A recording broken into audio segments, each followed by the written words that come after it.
Nos da mucho gusto recibirles nuevamente en esta segunda edición del seminario sobre biocultura. Es un seminario que nos emociona mucho. Comenzamos el año pasado eh, para charlar de diversos temas relacionados con el tema de biocultura, ¿no? Particularmente el título que tenemos del seminario es Saberes Comunitarios Intergeneracionales sobre los recursos naturales y la actividad sociocultural en y con el territorio, porque consideramos precisamente que el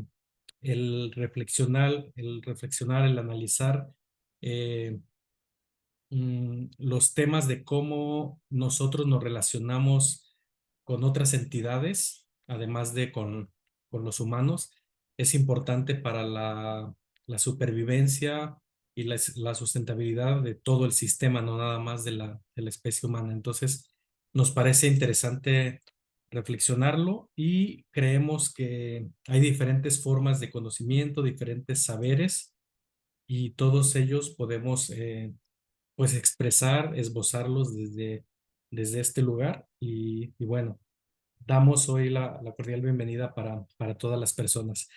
Vamos a comenzar con una exposición muy interesante a cargo de Javier Collado. Esta exposición que se denomina Construyendo Patrimonio Biocultural desde la filosofía, desde una filosofía regenerativa basada en saberes comunitarios. Nos la presenta Javier Collado Ruano, que él trabaja en la Universidad Nacional de Educación en Ecuador. Es doctor en filosofía por la Universidad de Salamanca y además también es profesor titular de la universidad que acabo de mencionar, donde ha sido además decano de innovación educativa y emprendimiento. Tiene varios roles y varias facetas, entre ellas es historiador, educador, periodista, filósofo, ambientalista, ha hecho también cuestiones de cine y museólogo. Además conversábamos un poco antes de la charla, que además de la formación en España, también tiene formación en Latinoamérica. Particularmente es doctor en difusión del conocimiento por la Universidad Federal de Bahía en Brasil. Y bueno, tiene mucha actividad, tiene una abundante producción en temas de transdisciplinariedad, biomímesis, de filosofía regenerativa, filosofía de la educación, didáctica de las artes, interculturalidad. En fin, creo que son varios, algunos de los temas que congrega su trabajo. Y pues eres bienvenido, Javier. La dinámica para todas, para todos, vamos a hacer inicialmente una presentación y posteriormente vamos a ir anotando las preguntas, las respuestas que nos genere esta charla. Recordemos que el interés que tenemos acá es mostrar nuestras inquietudes, mostrar nuestras eh, perspectivas de lo que se comenta y de alguna forma crear una comunidad de diálogo. Entonces, bienvenido. Ya con este preámbulo, estás en tu casa, en la Universidad Autónoma de Chiapas. Desde Chiapas y de varios lugares, nos escuchan también en Colombia, en Brasil y en muchos lugares de México. Bienvenida Alejandra también y Sofía Pinzemit, que me va a acompañar acá en la moderación. Muchas gracias, Martín. Muy buenas tardes con todas, con todos. En primer lugar, agradecer a María Alejandra Marcelín por la invitación, al compañero Martín también, pues por la organización del evento, a la Universidad Autónoma de Chiapas, por hospedarme nuevamente, porque ya conozco, tuve la oportunidad de conocerla en el año 2017. Y bueno, de esos títulos que has mencionado, Martín, el más importante y es el que nos olvidamos, es el de ser papá recientemente, 2 meses, y es el más duro, sin lugar a dudas, ¿no? El que más cuesta en este momento. Entonces, bueno, pues qué gusto compartir con todos ustedes. Espero que pueda levantar algunas provocaciones epistemológicas, que podamos aprender a desaprender, que aprendamos cosas nuevas en una dirección en la otra, que después pues se genere un pequeño debate con preguntas y que, bueno, pues podamos aprender un poquito todos de todos. Hoy me toca a mí, pues un poco mostrarles el fruto del trabajo Y bueno, pues vamos allá en honor al tiempo. ¿Me confirman si pueden ver la pantalla? Sí, pudieras ponerla en pantalla completa, listo. Muy bien, se ve excelente. Excelente. Bueno, pues este es un poco el título que elegí para estar en armonía con el proyecto de investigación, con este seminario, que es Construyendo Patrimonio Biocultural desde una filosofía regenerativa basada en saberes comunitarios. Pues aquí ya tenemos como dos o tres conceptos clave que vamos a ir desmembrando poco a poco y que es lo que venimos haciendo en la Universidad Nacional de Educación, en el grupo o en el proyecto de investigación que vemos en pantalla, que es de escuelas regenerativas. Estamos queriendo pues construir una serie de prácticas, de conocer los saberes ancestrales, comunitarios y de introducirlos en el currículum, en las mallas curriculares, en la formación de los docentes, de tal forma que podamos traer una visión más transdisciplinar, como vamos a ir explicando, ¿no? Precisamente, este es un poco el índice de esta horita que les voy a estar hablando, presentando, índice de contenidos. Vamos a comenzar con los grandes desafíos climáticos y la pérdida de biodiversidad, que es el problema más acuciante de nuestro momento en el antropoceno. Vamos a ver cómo esos enfoques de sostenibilidad se han vuelto obsoletos, se volvieron como un comodín en el discurso académico y yo diría que hasta se han prostituido porque, por ejemplo, acá en Ecuador se habla de biodiesel, que es una gasolina, o la Ecopaís, que es gasolina, ¿cierto? Que tiene hidrocarburos, que manda pues, gases a la atmósfera, pero dicen que es más sostenible. Entonces, ¿qué significa entonces sostenibilidad si seguimos contaminando, pero un poquito menos? Entonces, eso lo vamos a poner en cuestión. Vamos a hablar cuáles son los fundamentos de la filosofía regenerativa. Poco a poco vamos a ir aprendiendo de la naturaleza, cómo ella tiene formas que nos pueden bioinspirar para esa biocultura y cómo lo han hecho a lo largo del tiempo las culturas y civilizaciones a lo largo y ancho de la humanidad. Para ir finalizando, vamos a ver cosmovivencias, que son pues cosmovisiones, pero aterrizadas a la práctica de la cotidianidad, con estos saberes comunitarios que rescatamos en Ecuador, donde existen 14 nacionalidades con sus 14 lenguas. Vamos a hablar un poco de a qué acciones podemos nosotros en nuestro día a día tomar para conservar este patrimonio biocultural y para finalizar, vamos a tener una conclusión transdisciplinar de conocimientos científicos y saberes comunitarios, de tal forma que rompamos con la occidentalización de la ciencia, ¿no? Y nos abramos a otros paradigmas más inclusivos y más integrales. Entonces, sin más demora, vamos allá. Tengo algunos videos también preparados y un poco, pues yo lo había, como buen filósofo, empiezo siempre con preguntas, ¿no? Al público para que puedan ir escribiendo en el chat y esto sea lo más participativo posible. ¿Cómo consideran ustedes que está la salud de nuestro planeta? Es una pregunta aparentemente simple, pero que alberga una gran complejidad detrás, ¿no? Y bueno, pues el Instituto de Resiliencia de Estocolmo hizo varias publicaciones y una muy interesante es que existen factores concadenados, como los que vemos aquí, del cambio global. Una cosa es el cambio global y otra cosa es el cambio climático, ¿no? Que es una dimensión dentro de todas las dimensiones, como contaminación química, aerosoles, pérdida de biodiversidad, cambio uso del suelo, del agua, el ciclo del fósforo, del nitrógeno, el agotamiento del ozono atmosférico y la acidificación de los océanos. De todos estos, vamos a sortear una botella de tequila y otra de mezcal a quien adivine cuál es el factor más acuciante, el que más problemas nos da a la humanidad, para que podamos participar. ¿Cuál creen ustedes? No veo funcionar el chat. Creo que ya se fueron. Creo que estamos reflexionando. Exacto, estamos reflexionando, yo estoy pensando a ver qué responder. Están esperando a ver la respuesta. Ya me voy Es- a tomar yo esa botella con los profesores. Acá comentan dos, cambio climático, bueno, tres personas, pérdida de Ya. diversidad, el uso y el suelo y el agua global también. Excelente. Todos los problemas que están interconectados en la complejidad de nuestro planeta son acuciantes, pero hay uno que es mucho más, que es la pérdida de biodiversidad, porque precisamente estamos viviendo la sexta extinción en masa. Entonces ya tenemos un ganador para la primera botella, ¿no? Existen estudios que demuestran que desde la década de 1990 hasta 2020, en apenas 30 años, se ha llegado a perder en torno a casi el 40% de la biodiversidad planetaria. Estamos hablando de que una especie ha tardado millones y millones y millones de años de coevolucionar. Y esa coevolución se está perdiendo por la contaminación acuciante, por el cambio de las temperaturas, de los ecosistemas que nuestras actividades humanas antropogénicas están llevando a cabo. Y esto es muy grave. Y esto es irreparable, porque la ciencia todavía no ha descubierto cómo clonar de manera eficiente especies que se han extinguido, ¿no? Y creo que estamos a unas cuantas décadas o siglos de poder hacerlo. Entonces es un problema bastante serio.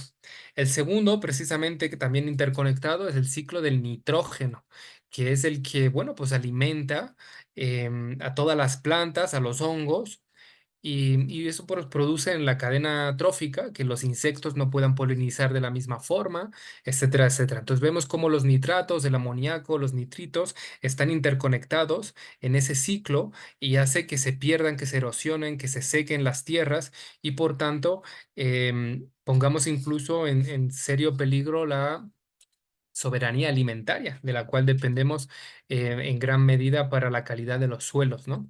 Y el tercero, muy bien, ahí tenemos también a otro colega que acertó, es el cambio climático.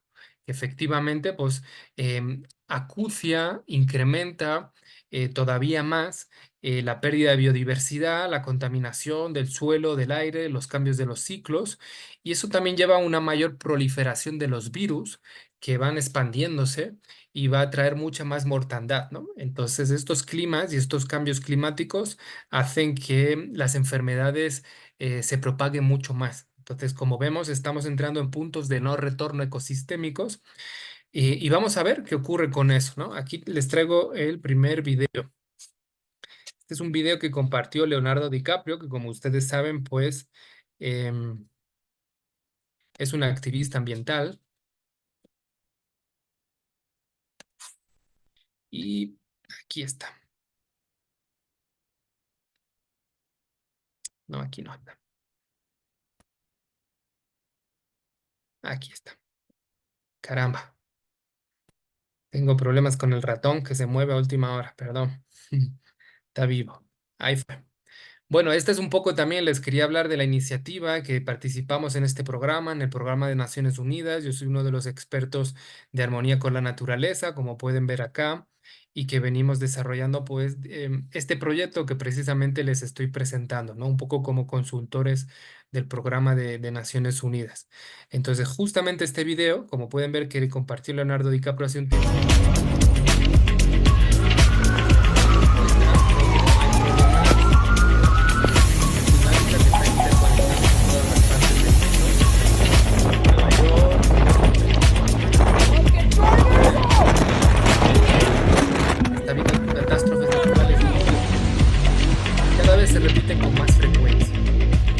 This is not the first wildfire season. It certainly won't be the last. You hear reports of this from these people there, and you go, oh, poor people, that's horrible. But when you're with them, experiencing the same thing, gives you a different outlook on life. Gives you a different outlook on compassion.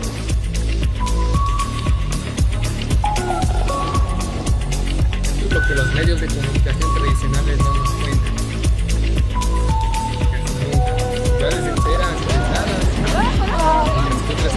Donc ici au mois de juillet, mes deux petits-fils devaient être présents ainsi que mon fils. Et cette nuit-là, ils n'ont pas logé là et ils ont eu cette chance. Autrement, ils étaient tous les trois tués.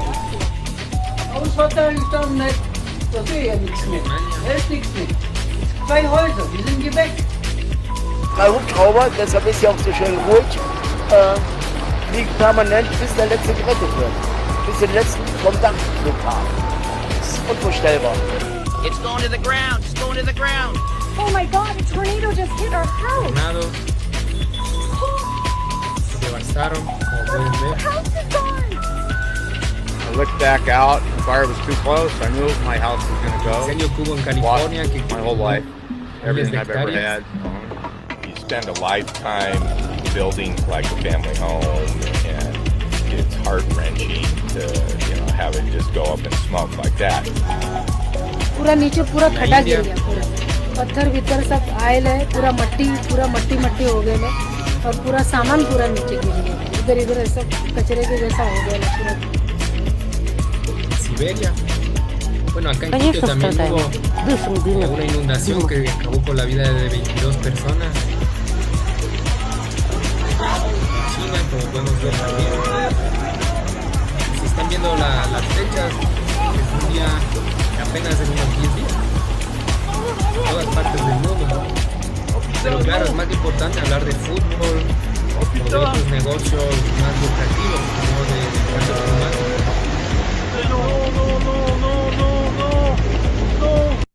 Entonces, bueno, aquí tenemos un poco cuál es el estado de nuestro planeta, ¿no?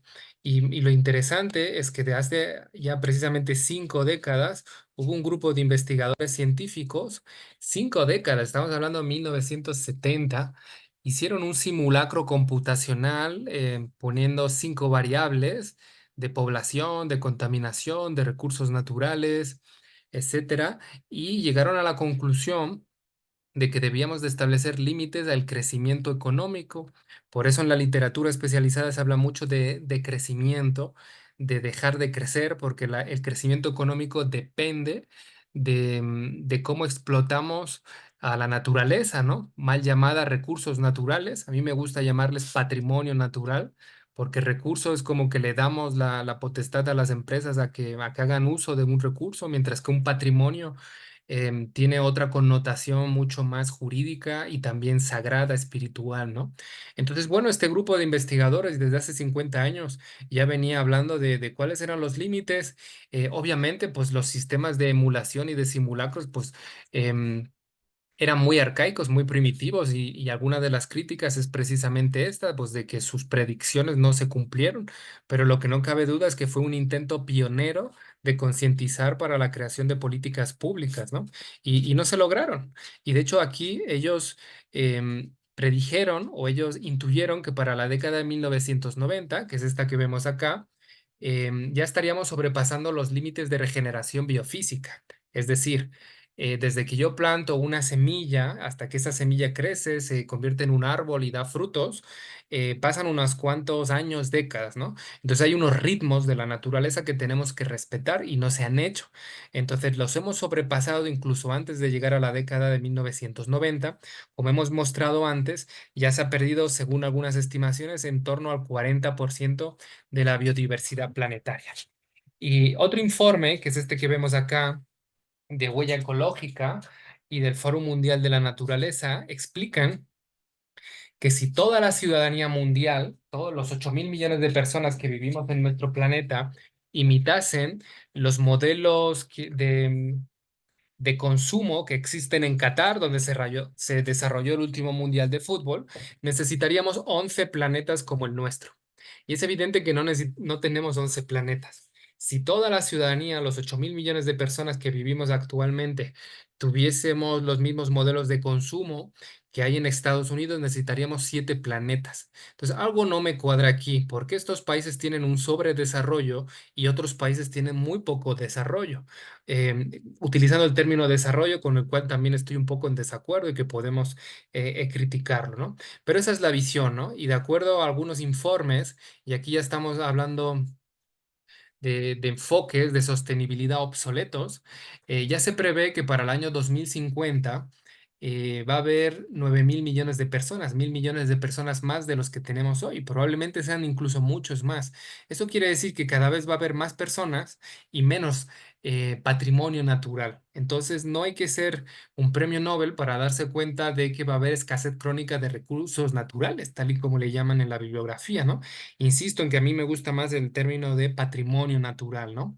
Entonces nos damos cuenta de que estamos ante un futuro bastante negro y que tenemos que tomar cartas en el asunto. Y sí hay posibilidades de revertir esto, y ahí es donde entra la filosofía regenerativa, de las cuales voy a hablar más adelante, ¿no? Entonces aquí vemos un poco cuántas personas, cuántos millones de personas vivían en las décadas y en los siglos anteriores, y cómo desde la revolución industrial se creció exponencialmente. Entonces fue una forma de extraer energía, materia, del mundo natural, que sirvió para un ultradesarrollo en algunos países y para bueno, pues un poco la neocolonización en otros, cómo les extraen materia prima a cambio de productos mucho más caros pero elaborados, ¿no?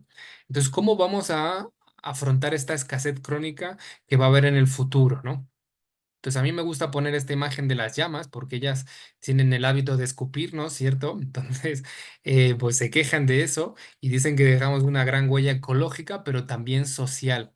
De acuerdo a un informe de Oxfam del año 2016, apenas 62 personas tenían el mismo dinero, la misma riqueza que la mitad de la población mundial. Después de la pandemia COVID-19, tan solo 10 personas tienen el mismo dinero que el resto de la población mundial. Entonces, eso significa que la globalización neoliberal es un fracaso en términos políticos, en términos económicos y en términos sociales, porque genera cada vez más desigualdad.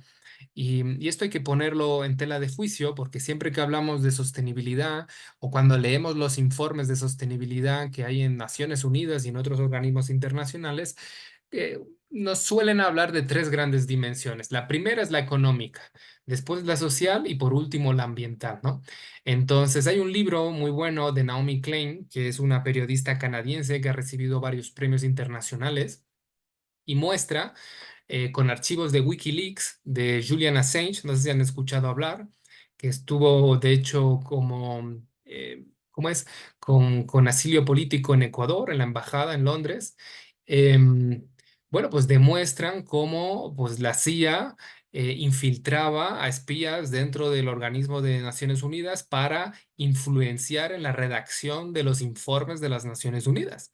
Y todo eso lo trae con pruebas y por eso ese señor sigue perseguido después de tantos años. Y entonces vemos cómo Naciones Unidas pues no es un agente neutral, sino que tiene otras influencias. Por eso yo creo que el enfoque de sostenibilidad queda obsoleto en el momento que entendemos cómo hemos llegado hasta aquí. Bueno, Edgar Morin y otros autores nos hablan de que el problema es este, de que vemos a los recursos naturales en vez de patrimonio natural como un objeto, lo objetivizamos y carente de vida lo podemos asesinar tantas veces como necesitemos para llevar materia prima a la industria.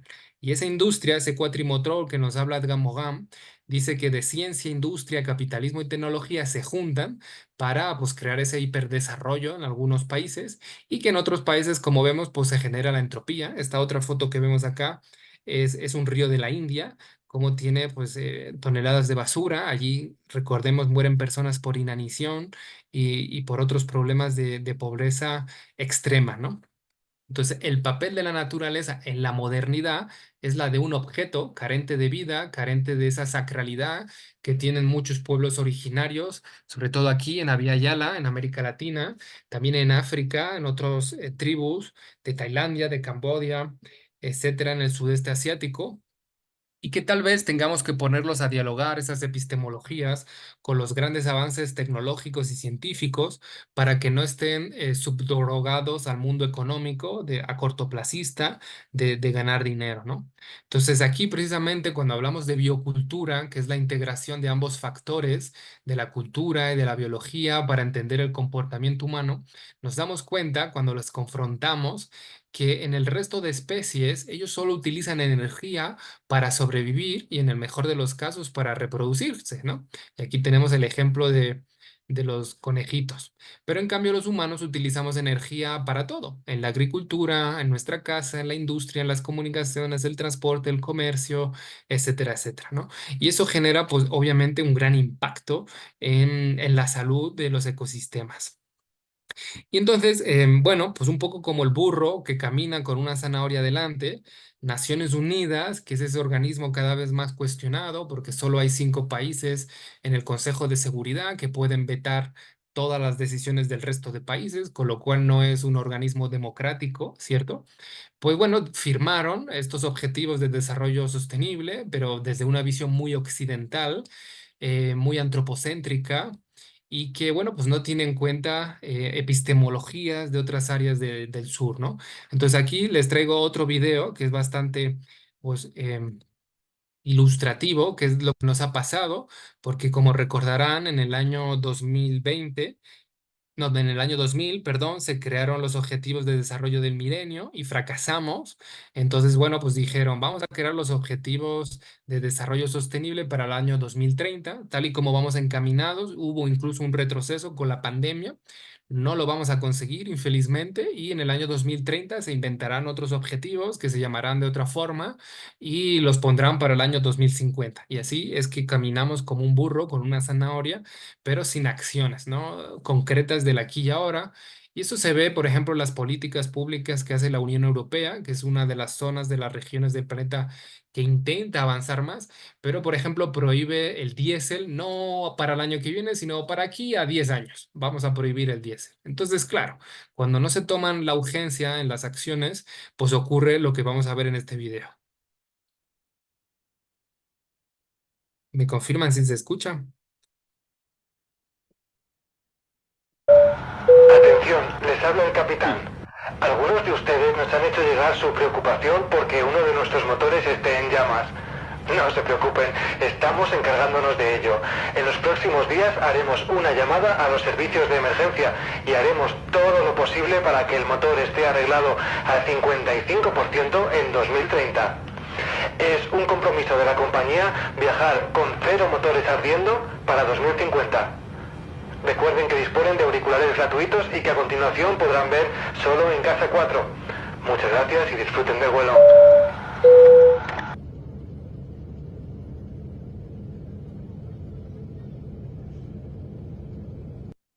Bueno, pues un poco irónicamente, eso es lo que hacen los gobiernos. Tenemos un motor ardiendo, corre en peligro nuestras vidas, pero ya para el 2030 nos comprometemos a que el 55% de los motores no esté ardiendo, ¿no? Pues un poco ocurre con los objetivos de desarrollo sostenible, que muchos políticos se llenan la boca, generan muchas publicaciones científicas, pero a la hora de la hora no se concretiza, ¿no? Entonces yo tuve la oportunidad de viajar mucho como periodista a muchos eventos, era más joven y más utópico y creía mucho en esto, pero después de muchos desengaños, pues uno va madurando, ¿no? Y se va dando cuenta de que realmente hay un discurso, pero no hay una acción. Y bueno, pues basta ver las guerras de Ucrania que tenemos, la de Palestina, etcétera, como Naciones Unidas realmente pues no es eficaz en el aquí y ahora y hay guerras que duran años y años y años por temas que, bueno, sorprendentemente responden a la geopolítica internacional, ¿no?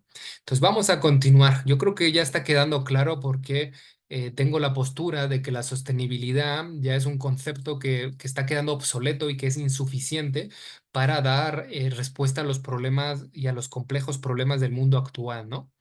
Con ese video yo creo que también quedó pues bastante claro la ironía que vivimos con nuestros gobiernos, ¿no? Que les votamos y cada 4 o 5 años pues van cambiando y van haciendo un discurso, pero siempre tienen esa visión cortoplacista que nos impide llegar a las metas y a los objetivos en el aquí y ahora, ¿no?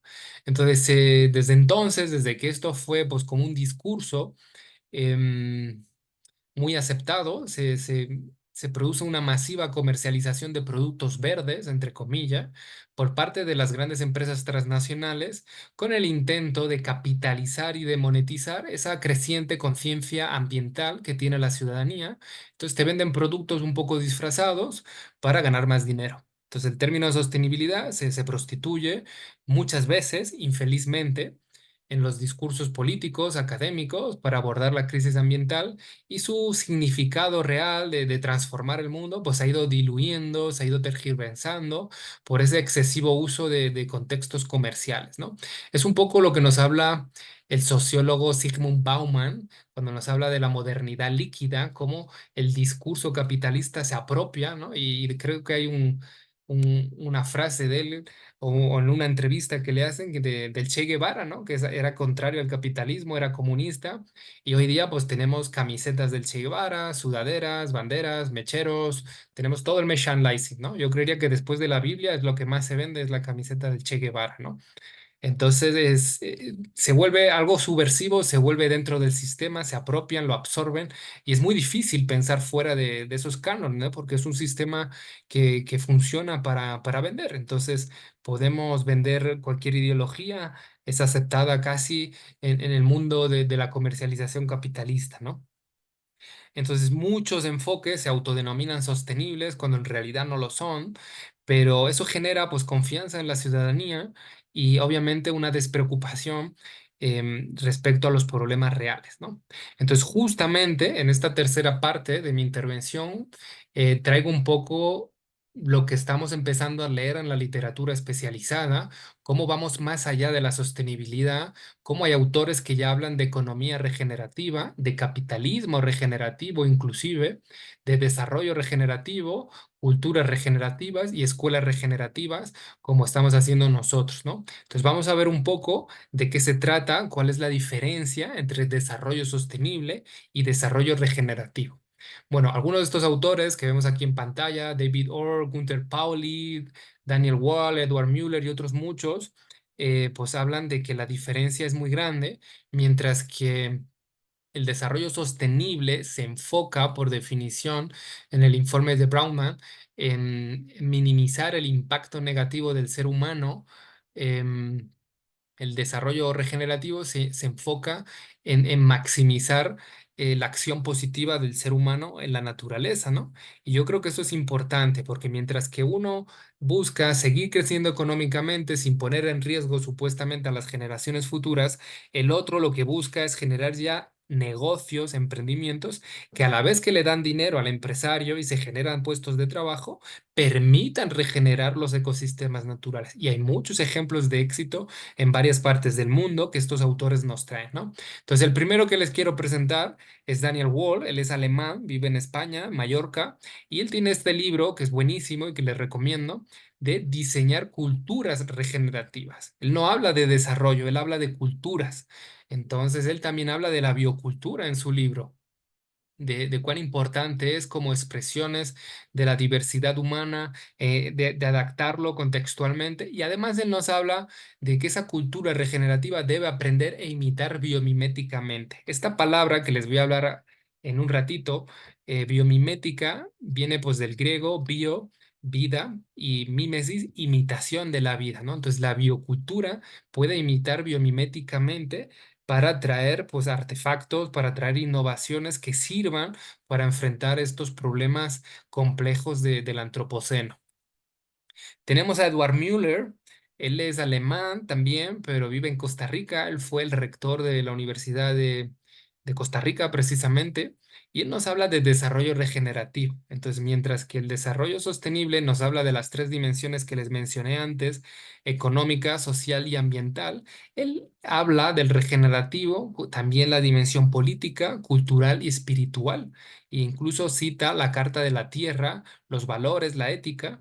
Entonces vemos como ya es un desdoblamiento, esa duplicidad, pero que permite avanzar mucho más, ¿no? Entonces tiene algunas publicaciones interesantes, tiene algunos videos, entrevistas, donde habla pues de cómo superar ese paradigma de sostenibilidad y caminar hacia la regeneración. Bueno, tenemos a Gunther Pauli, él es belga, vive en muchas partes del mundo, en Japón y en Bélgica mayoritariamente. Y tiene un libro muy bueno y esta página web que les comparto de economía azul. Entonces, él se inspira en la naturaleza de manera biomimética para analizar distintas innovaciones que se han dado en el mundo empresarial y que les voy a mostrar después, ¿no? Algunos ejemplos. Entonces, él fue por más de una década consultor del PNUD, del Programa de Naciones Unidas para el Desarrollo, y tuvo la oportunidad de viajar mucho, de conocer muchos contextos y de ver muchos de estos emprendimientos basados en la naturaleza que permiten ganar dinero al tiempo que se mejora la salud de nuestro planeta. Entonces, este libro es un clásico ya que también les recomiendo. Tenemos a John Fullerton, que bueno, también es muy interesante cómo ella le pone apellido al capitalismo. Y esto es muy interesante. Yo a mis estudiantes les pregunto cómo se imaginan el fin del capitalismo y no saben decirme. Son capaces de imaginarse el fin del mundo por un meteorito, por explosiones de bombas nucleares. Se imaginan antes el fin del mundo que el fin del capitalismo. Entonces, esto es un grave problema de imaginación, porque quiere decir que no somos capaces de generar contextos políticos alternativos, ¿no? Y entonces él nos habla, pues, en ese capitalismo regenerativo, de cuán diferentes son las economías regenerativas, la restaurativa, la sostenible, las verdes y las convencionales. Y también nos habla de que es necesario aprender de los saberes indígenas ancestrales y de traerlos a diálogo, ¿no? Él está basado en Estados Unidos, en Nueva York, y también es, bueno, pues un referente en este campo. Y bueno, mi persona, que humildemente pues vengo trayendo este concepto de filosofía regenerativa en los últimos años, yo me baso en mis estudios doctorales, en esa visión transdisciplinar de la gran historia. La gran historia es aquella que integra y unifica la historia del universo con todo el consenso y con todas las voces disidentes a los consensos científicos que hablan de astrofísica, de astronomía, cómo surge el universo, ¿no? ¿Cuál es la historia del universo? Después tenemos la historia del planeta Tierra, la historia de la vida y la historia del ser humano. Entonces son prácticamente todas las ciencias que se ponen a dialogar y descubrimos cómo la biomimética permite crear pues nuevas innovaciones mucho más resilientes con la naturaleza. Entonces hablamos desde unos fundamentos de la economía ecológica, cómo aplicamos la termodinámica en la economía para mejorar las prácticas de educación ambiental y desde ahí llegar a una cultura regenerativa, una filosofía regenerativa, ¿no?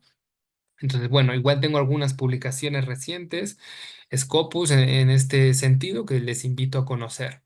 Entonces, ahora sí, en esta cuarta parte, vamos a ver un poco más qué es esto de la innovación biomimética que nos inspira y que ha inspirado a pueblos, a culturas y a civilizaciones antiguas en todos los rincones de nuestro planeta. Como ya explicaba antes, el término biomimética viene del griego bios y mimesis, imitación de la vida, y permite pues emular la creatividad de la naturaleza como modelo, como medida, como mentor. Aquí tenemos la lagartija de Dios, que se le conoce porque es capaz de caminar por el agua, porque tiene unas membranas en sus deditos que los ingenieros están imitando, están estudiando cómo hacerlo para traer tecnología que permita caminar sobre el agua. Entonces, algo que a los humanos nos encantaría, pues la naturaleza ya lo viene haciendo desde hace miles de años, incluso millones. ¿Pero qué es exactamente la biomimética? Bueno, pues es ese patrón ecológico que nos permite juzgar la relevancia y la validad de nuestras innovaciones. Por ejemplo, este colibrí, ustedes no sé si saben que el Estrecho de México o el Golfo de México, este que tenemos en, ¿cómo se llama? En Baja California. Bueno, con apenas 5 gramos de néctar, 5 gramos de combustible, ¿qué avión o qué helicóptero le gustaría con 5 gramos poder viajar miles de kilómetros en ese sentido, como hacen los colibríes, ¿no? Entonces, el aleteo de los colibríes también está siendo estudiado. ¿Cómo es posible que con solo 5 gramos sean capaces de volar tantos kilómetros, ¿no? Bien interesante. Entonces descubrimos que después de 3.800 millones de años de coevolución, la naturaleza sabe qué es lo que funciona, lo que perdura y lo que no se extingue. Entonces el mejor modelo humano para estar en resiliencia, el mejor modelo biocultural no es el capitalismo, tampoco es el socialismo, no es el anarquismo o el comunismo, es la biomimética, es el uso de la naturaleza como un modelo a seguir, ¿no? Porque nos permite introducir toda la tecnosfera, toda la tecnología y toda la sociosfera, nuestras acciones humanas, en armonía con la biosfera, con nuestra naturaleza de la cual provenimos, ¿no? Entonces, ¿Cuáles son las áreas de actuación de la biomimética? Pues prácticamente son infinitas, desde la industria, por la economía, como he dicho antes, aplicando la termodinámica de la física en el mundo económico, pues se permite entender mucho mejor cómo funcionan. Lo están haciendo también en medicina, lo estamos haciendo en ingeniería, en textil, en la espiritualidad, por ejemplo, cuando hacemos tai chi, pues estamos imitando la forma del escorpión y de otros animales. Incluso los hindúes que crearon el sexo tántrico, el Kama Sutra, también imitan las posiciones de otros animales. Entonces, allá donde miremos, en la India, en China, en México, siempre las grandes culturas han imitado a la naturaleza para crear modelos de cosmovivencia, ¿no? Y eso se sigue dando a día de hoy. En el textil, por ejemplo, tenemos a Michael Phelps, no sé si conoces, un nadador que ganó veintitantas medallas de oro. Él utiliza una tecnología de traje que imita la piel de los tiburones y que se vuelve más aerodinámica, ¿no? Entonces, bueno, pues como vemos, hay mucha ciencia, tecnología detrás. También en el mundo del arte, de la arquitectura, como vamos a ver algunos ejemplos a continuación, ¿no? Entonces, por ejemplo, con un armadillo, los ingenieros, pues han hecho esta moto coche que vemos, ¿cierto? Este de acá con un halcón, como pueden ver, pues ha hecho prácticamente un avión que imita a la perfección la aerodinámica de estos animales que llevan millones de años en nuestro planeta.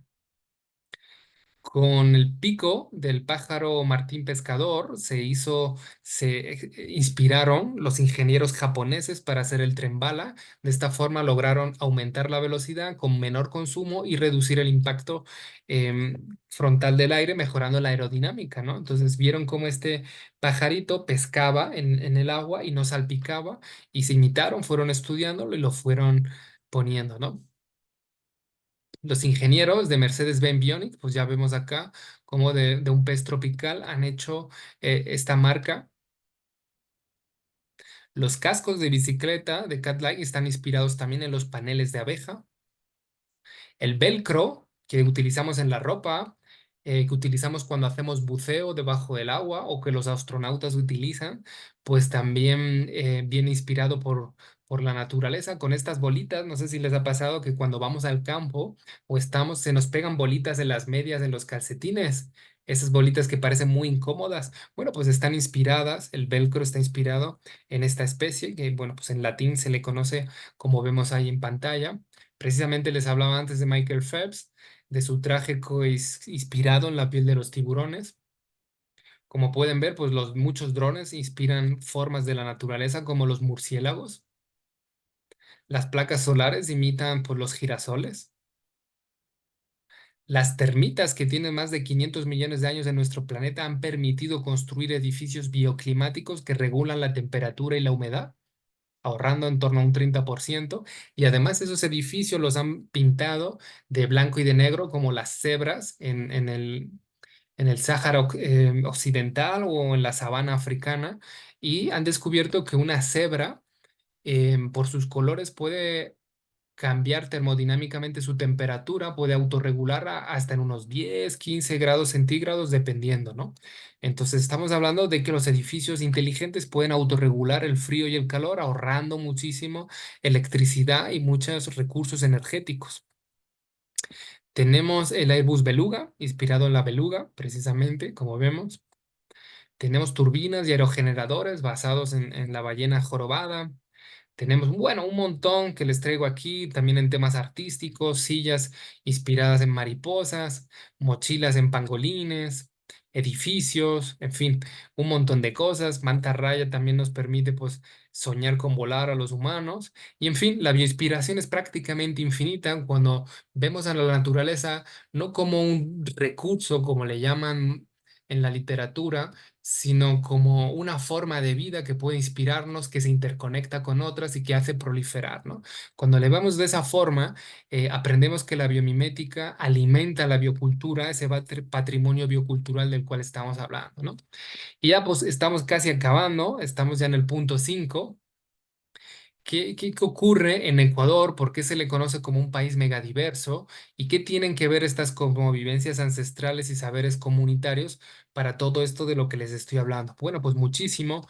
Ecuador, existen muchísimas especies en su territorio, de acuerdo al Ministerio de Ambiente, más de 4.800 especies.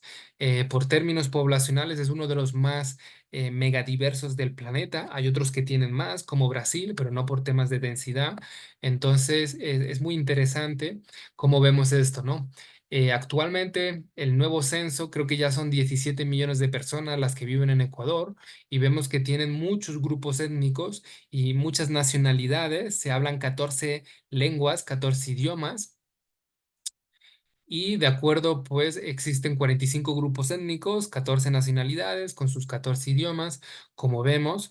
Y bueno, pues en una población de precisamente unos 15, 17 millones es bastantísimo prácticamente. Y bueno, pues ellos albergan sabidurías, ritos espirituales ancestrales, como el Inti Raymi, ¿no? Que es una veneración, un ritual al dios Sol, al Taita Inti en Quichua, que bueno, pues nos permite pues dar las gracias por las cosechas. Existen 4 Intis, o 4 Raimis, perdón, el Pacaraimi, el Inti-Raymi, y cada uno de ellos está alineado con el solsticio o con los equinoccios, igual que hacen muchos pueblos mayas y otros pueblos de la tierra, ¿no? Entonces tiene toda una simbología de interconexión con la naturaleza, muchas veces sagrada.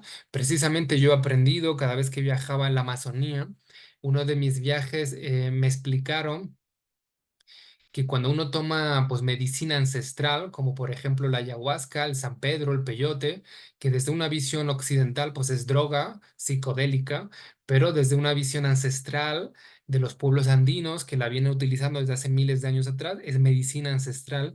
Y ellos me explicaban que cuando uno la toma, que las plantas que tomas son espíritus de nuestros ancestros, de nuestros abuelos, de nuestros tatarabuelos. Pues cuando uno toma esos brebajes, como que esos espíritus se abre un portal que te permite lo que Vivero de Castro, un antropólogo brasileño, habla, que es la cuarta persona, ¿cierto?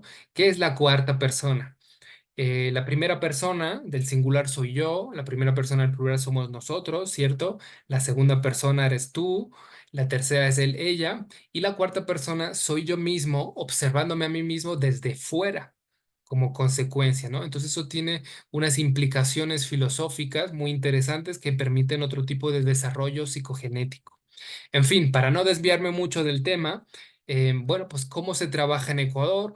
Ecuador ha sido uno de los países pioneros en los reconocimientos constitucionales en su constitución de 2008, como podemos ver en los artículos 71 al 74, nos habla precisamente de esto, ¿no? Y precisamente en el artículo 71 se habla de la regeneración. No sé si pueden ver el cursor de mi ratón.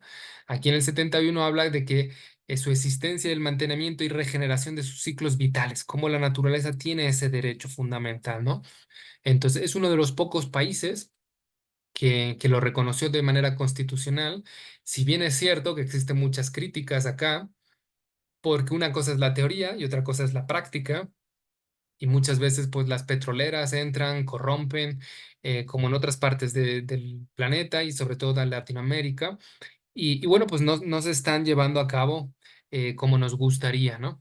Entonces aquí también entra pues la visión de summa causai, que se suele traducir al castellano como buen vivir, que es una propuesta política y filosófica de estos pueblos quichuas. Es una cosmovisión ancestral que entiende al ser humano como una parte integral e interdependiente de su entorno social y natural, ¿no? Entonces también hubo planes nacionales de buen vivir, este fue el último, los siguientes presidentes ya no quisieron seguir. Y bueno, pues aquí se hablaba de bioeconomía, de bioconocimiento, de biocultura, de biotecnología, de bioseguridad. Entonces la vida estaba delante de estas dimensiones, ¿no? Que es precisamente un poco el eje conductor de estas charlas que ustedes están desarrollando cada 15 días. Ya terminando, ¿qué acciones para la conservación del patrimonio biocultural, qué ejemplos existen en la filosofía regenerativa y en la innovación biomimética que nos ayuden a rescatar nuestro patrimonio biocultural.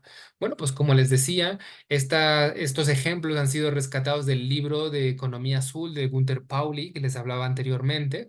Y aquí vemos cómo existen algunos, y además les he puesto aquí la página web para que ustedes puedan consultar. En Colombia tenemos el de las gaviotas, que puede llegar a generar potencialmente 15 millones de empleos. Entonces regeneraron una zona desértica en prácticamente una selva.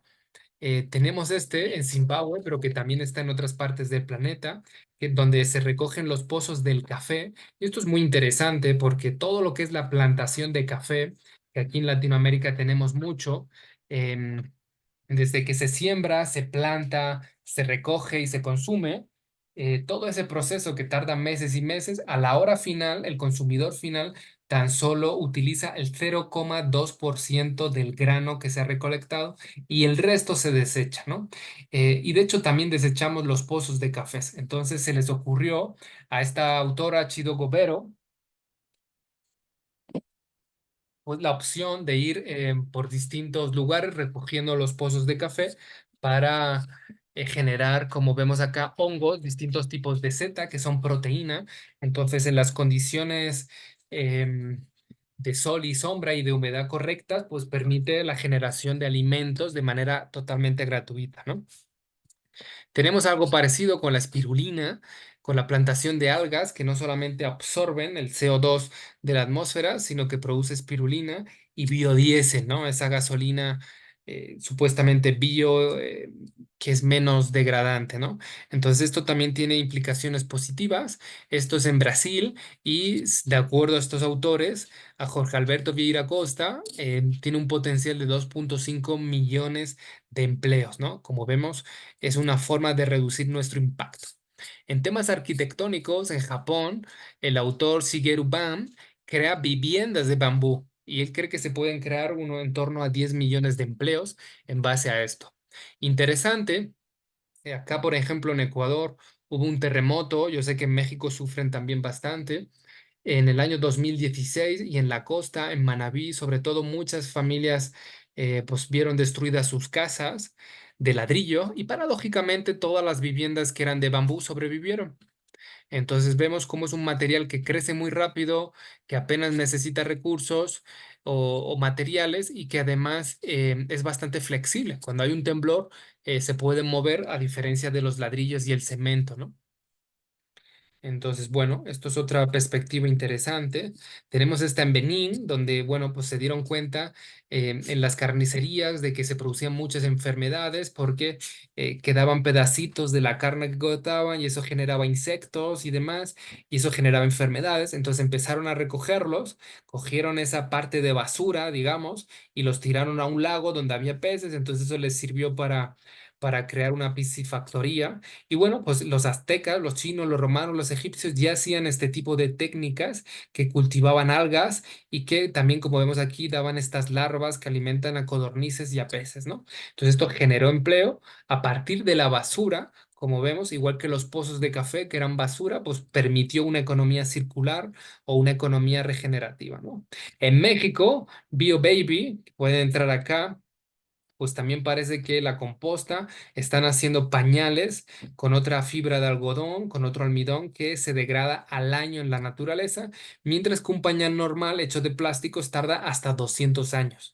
Entonces también es otro emprendimiento que, bueno, pues les invito a conocer para ir profundizando, ¿no? Entonces ya para ir concluyendo mi intervención, ¿cómo nosotros podemos aplicar esta filosofía regenerativa que se inspira biomiméticamente en la naturaleza para promover el patrimonio biocultural, ¿no? Bueno, lo primero es decir que no existen respuestas mágicas, no existen fórmulas mágicas. Yo no creo que lo que a mí me funciona pueda funcionar en México o lo que funciona en México pueda funcionar en Chile, sino que siempre tenemos que adaptarlo desde una visión hermenéutica y fenomenológica, entendiendo cuáles son los factores contextuales, ¿no? Entonces, siempre hay que desconfiar de aquellas instituciones o de aquellos autores que te traen fórmulas mágicas que sirven para todo. Es como cuando uno quiere adelgazar, ¿no? Te dicen la dieta del melón o alguna cosa así, ¿no? Y pensamos que nos va a servir a todos cuando cada uno tiene una composición, una herencia genética, una altura y un peso distinto. Entonces, la misma dieta no nos va a funcionar a todos. Las dietas tenemos que adecuarlas a cada uno de nosotros para que surja efecto, ¿no es cierto? Pues un poco ocurre igual. No existe en la filosofía regenerativa una visión monocultural que te diga esto va a funcionar, pero sí que es cierto que tenemos que tener en cuenta algunos factores que yo les voy a traer de mi experiencia como profesional. Y el primero es entender que nuestra Pachamama, bueno, pues es un sistema abierto, dinámico, que permite la interconexión de las distintas formas de vida. Entonces les voy a presentar dos videos que son fantásticos y una creencia personal que está respaldada por la ciencia, ¿no?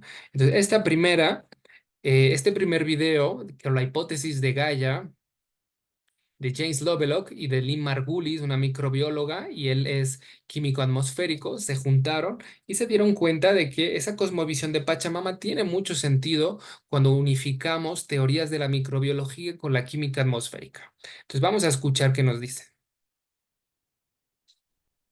Durante mucho tiempo se consideró como un ente inanimado, compuesto de rocas y agua, en el que los seres vivos simplemente habitaban y de cuyos recursos hacían uso. Pero esa idea ha empezado a cambiar. ¿La Tierra es un ser vivo? La hipótesis de Gaia.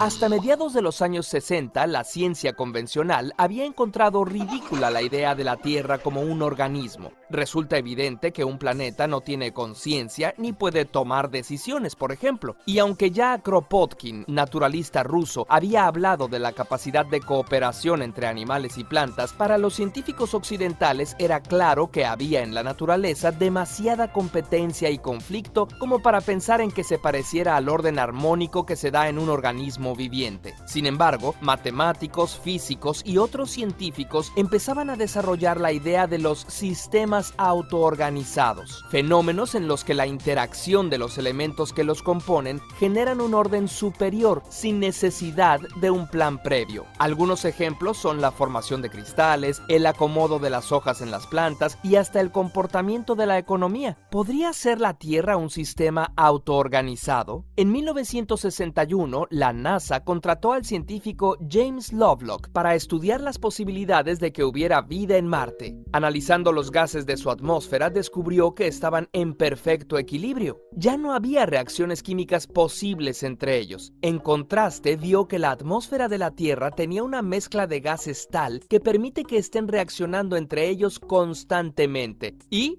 ¡oh, sorpresa! Aún así, las proporciones de los gases permanecen más o menos constantes. Y aún más sorprendente, se sabía que desde el origen de la Tierra, el Sol había aumentado su temperatura un 25%. Sin embargo, durante 4.000 millones de años, la temperatura de la superficie terrestre se había mantenido constante, en un nivel muy cómodo para la vida. ¿Cómo era posible? Era el otoño de 1965. La revelación vino a mí como un relámpago. ¿Podía ser que la vida estuviese produciendo y regulando la atmósfera, manteniéndola en una composición constante y favorable para los organismos, igual que los seres vivos son capaces de autorregularse y mantener constante su temperatura corporal y otras variables vitales? ¿Sería igual con la temperatura y salinidad de los mares y otras variables? Pero Lovelock no tenía idea de qué mecanismos orgánicos podrían estar en juego.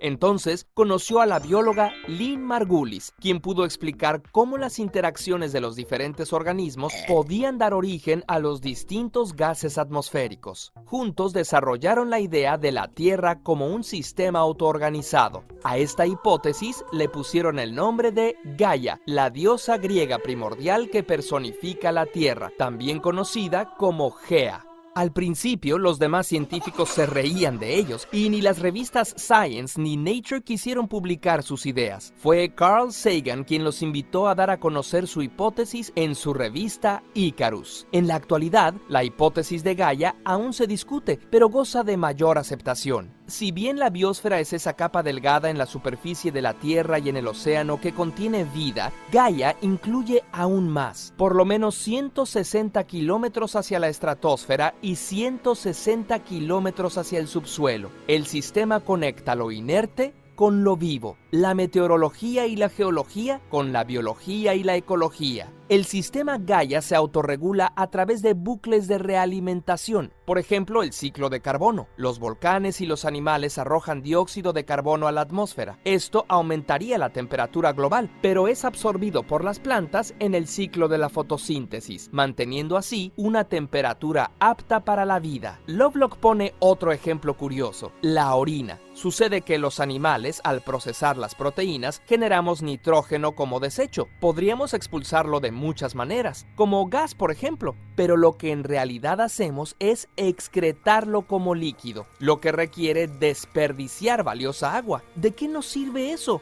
Pues en principio, de nada, excepto que la orina líquida contiene nitrógeno en forma de urea que sirve de fertilizante a las plantas, que a su vez nos proveen de oxígeno y alimento, y además consumen CO2, conectando este ciclo con el del carbono. Así, la multitud de ciclos interconectados forma un sistema que se llama Gaia. Esta idea aún desata polémica. La misma Lynn Margulis tiene algunas críticas. Entre ellas, advierte: si la Tierra se autorregula y se regenera, muchos lo tomarán como permiso para contaminar y destruir. Y puede que tengan razón. Gaia es ruda. Ha sobrevivido por miles de millones de años y seguro se recuperará de los excesos que le infligimos. Pero posiblemente eso suceda en un mundo donde el ser humano ya se ha extinguido. Si queremos seguir formando parte de Gaia, conviene ser más cuidadosos con nuestro comportamiento hacia ella. Bueno, esto es algo asombroso, ¿no? Cómo precisamente la ciencia viene a ir corroborando lo que algunos pueblos, algunas cosmovisiones de pueblos andinos, cuando hablan de la Pachamama, pues ya vienen diciendo desde hace miles de años, ¿no? Entonces, ese diálogo transdisciplinar de unir los conocimientos, las epistemologías de los pueblos ancestrales con aquellos avances tecnológicos, yo creo que es la clave para llegar a prácticas más regenerativas, ¿no? Hay una serie en Netflix que ha resultado muy controversial porque bueno, pues alude a que hace unos 12.000 años, en el último periodo interglacial, hubo una gran inundación y otras culturas, otras civilizaciones que estaban muy avanzadas, pues se quedaron destrozadas, incluso debajo del agua. Y dicen, y si se paran a pensarlo, es muy interesante, dicen que estas civilizaciones utilizaban tecnología muy sofisticada para la época, tal es así que muchos de nosotros hemos creído por algún tiempo que las pirámides las construyeron alienígenas y extraterrestres, en vez de considerar que existía tecnología muy superior, ¿no? Entonces, ¿qué ocurre? Que nuestra civilización, como hemos visto antes con el gráfico, con la revolución industrial, en apenas 250 años hemos dado un salto brutal de vivir en el campo sin electricidad, con recursos muy básicos, a tener internet, a estar interconectados, a tener todo tipo de información, inteligencia artificial y un montón de descubrimientos médicos y demás. En apenas 250 años hemos desarrollado como civilización muchísimo. Entonces, ¿quién nos dice a nosotros que hace 12.000 años atrás no había civilizaciones que podían haberse desarrollado de esa manera exponencial, ¿no? De hecho, dicen que las piedras de las pirámides no las tuvieron que cargar, sino que las crearon, ¿no? Que tenían como una disolución líquida que se secaba, igual que el cemento, es arena y es agua y cemento, que es roca fundida, y al juntarlo se solidifica. ¿Cierto? Pues un poco dicen lo mismo, que hay una técnica para hacer eso con las piedras, entonces no tuvieron que cargar toneladas, sino que, bueno, pues las llevaron de distintas formas. Entonces yo creo que la naturaleza tiene todas las respuestas para conservar el patrimonio biocultural, ¿no? Y aquí les traigo otro videíto ya para ir finalizando, bien interesante, que conecta las ciencias de las matemáticas, que son ciencias presumiblemente exactas, con cosmovisiones ancestrales a través de esa secuencia de Fibonacci de naturaleza fractal, donde se habla de la proporción áurea. Es un video magnífico que no necesita ni siquiera comentarios.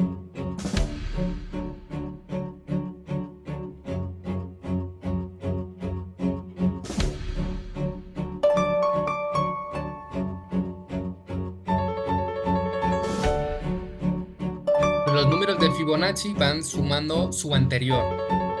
De 0, 1, 1 más 1, 2, 1 más 2 son 3, 2 más 3, 5, 3 más 5, 8, 5 y 8 son 13 y así sucesivamente.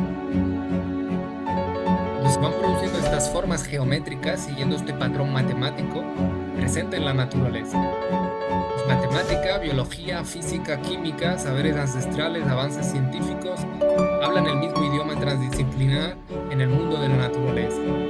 Por eso la biomimética se vuelve una filosofía regenerativa para nuestra época.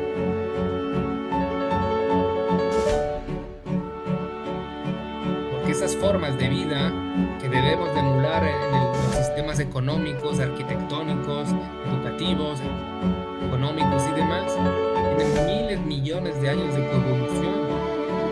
Tenemos la respuesta enfrente de nuestras narices. Pero nuestra avaricia humana, la codicia, ese capitalismo que solo mira a corto plazo, está acabando precisamente con la respuesta que está delante de nuestras narices.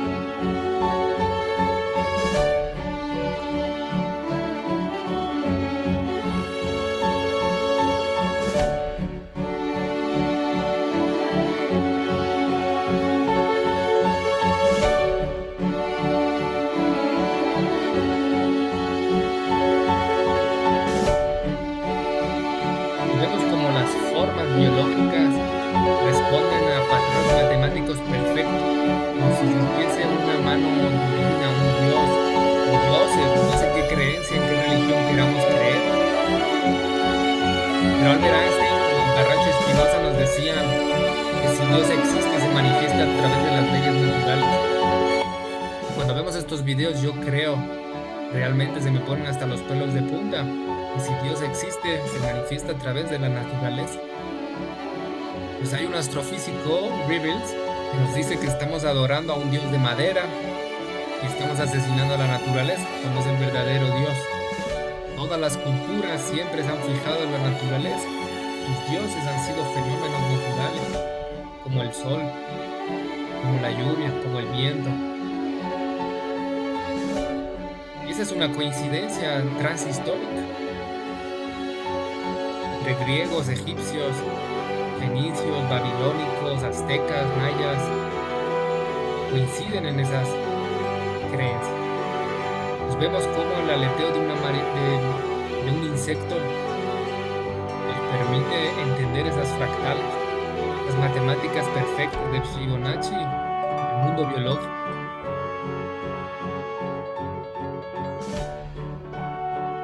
Pero lo interesante no es este video, sino las conclusiones que muchos científicos hemos ido logrando indagar, y con esto vamos terminando las conclusiones para un poco pues provocarles epistémicamente, ¿no?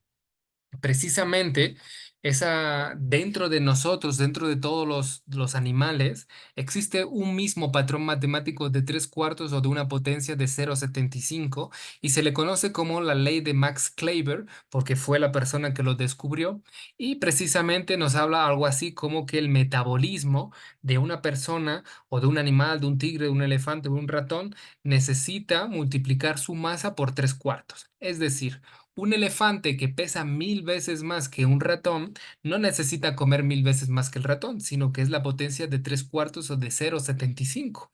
Entonces, este patrón es muy interesante porque también en la revista Science, y aquí les traigo pues una captura de pantalla, analizaron más de 2200 ecosistemas de nuestro planeta, terrestres, acuíferos, montañosos, de toda índole, y se dieron cuenta que existe un ratio matemático entre presas y depredadores. Por ejemplo, por cada 4 gacelas hay 3 leones. Entonces los leones cada uno se come una gacela, pero queda otra para poder reproducirse, ¿cierto?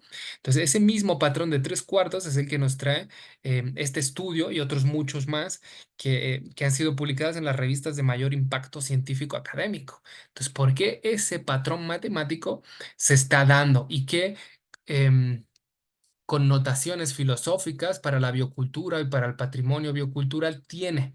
Si se paran a pensarlo, nuestro planeta es 3/4 de agua. Y de acuerdo a la NASA, y les traigo aquí otra captura de la propia página web de la NASA, 3/4 del universo es energía oscura, ¿cierto? ¿Por qué ese patrón matemático está presente en todo? Incluso en el embarazo de nuestra especie humana, de 12 meses que dura el año, 9 meses dura el embarazo. ¿Es casualidad? ¿Estaré yo loco? Que es muy posible. ¿O por qué esos patrones matemáticos se dan a distintos niveles de complejidad? ¿Cierto? Entonces yo creo que queda mucho trabajo por hacer cuando hablamos de filosofía regenerativa, pero cada vez estoy más seguro que cuando miramos en la naturaleza nos va dando pistas hacia dónde podemos trabajar para un desarrollo, para ese rescate transdisciplinar de conocimientos científicos, saberes comunitarios, ¿no? Entonces la mejor forma de respetar el patrimonio biocultural es estudiando la complejidad de la naturaleza, ¿no? Entonces con esto yo me quiero despedir agradeciéndoles y haciéndoles esta pregunta provocadora de qué estamos esperando para regenerar nuestro planeta, ¿no? Y bueno, pues aquí les dejo una recomendación final, que es una charla TEDx que tuve la oportunidad de hacer algunos años atrás, en el 2017, que precisamente habla de aprender a sentir, pensar y actuar con la naturaleza, ¿no? En armonía. Entonces, ese sentir emocional, ese pensar racional y ese actuar bióticamente que nos permita pues crear otros horizontes civilizatorios, ¿no? Entonces, muchísimas gracias por su atención. No sé si tienen alguna pregunta. Les invitamos pues a salir de esa ruedita en la cual está el hámster, corriendo toda su vida, a escaparnos, a regenerar al planeta, a ser disidentes ante esos mecanismos de control del panóptico digital que tenemos hoy día con la tecnología y ponernos en manos a la obra, ¿no? Muchísimas gracias y quedo pues atento a sus preguntas, a sus comentarios. Bueno, muchas gracias, Javier. Creo que hay varios comentarios y preguntas. Creo que podemos dedicar más tiempo a eso. Yo nada más como comentario general, un poco haciendo eco a lo que comentas, ¿no? Cómo estas instituciones u organismos internacionales de corte capitalista que quieren como descobijarse de eso, pero mantienen, por ejemplo, una perspectiva, y me pareció algo muy importante de lo que dijiste, la perspectiva de restituir o atender problemáticas, que es toda esta perspectiva del desarrollo y de sustentabilidad, es como de resarcir, de tapar los huecos, de ir hacia los daños, en lugar de una perspectiva más regenerativa, que es yendo hacia los aspectos más positivos, digamos, hacia modelos que no tengan que ver con ese modelo solamente de, de evitar los daños, sino de proponer también modelos de vida, digamos, modelos más avanzados, ¿no? Otro elemento, el de patrimonio y recursos, que acá fíjate que lo hemos discutido también en el proyecto, particularmente nosotros lo mantenemos porque para no olvidar que desde el punto de vista de ciertos lugares se sigue utilizando el concepto de recursos.